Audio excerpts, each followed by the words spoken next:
સુરત મહાનગરપાલિકાના 8વા ઝોનમાં ફરજ બજાવતા નીલાંગ ગાયવાલાએ સર્જાયો અકસ્માત। સુરતના અડાજણમાં ભૂમિ કોમ્પ્લેક્સ પાસે મહાનગરપાલિકાના 8વા ઝોનમાં આસિસ્ટન્ટ એન્જિનિયર તરીકે ફરજ બજાવતા નીલાંગ ગાયવાલાએ અકસ્માત સર્જાયો હતો।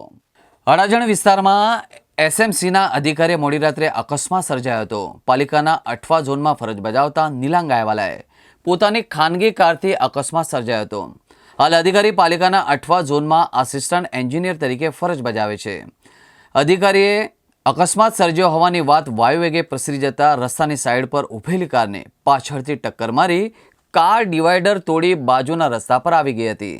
સદનસીબે આ ઘટનામાં કોઈ જાનહાનિ થઈ ન હતી। ઘટનાને લઈને મોટી સંખ્યામાં લોકોનું ટોળું એકત્રિત થયું હતું। લોકોએ એસએમસીના અધિકારીને પકડી પાડ્યો હતો। અધિકારીના પરિવારજનો આવી લોકોના ટોળા વચ્ચેથી તેને ભગાવી ગયા હતા। કારમાંથી પરિવારજનોએ એસએમસીમાં રહેલું બોર્ડ પણ દૂર કરી નાખ્યું હતું।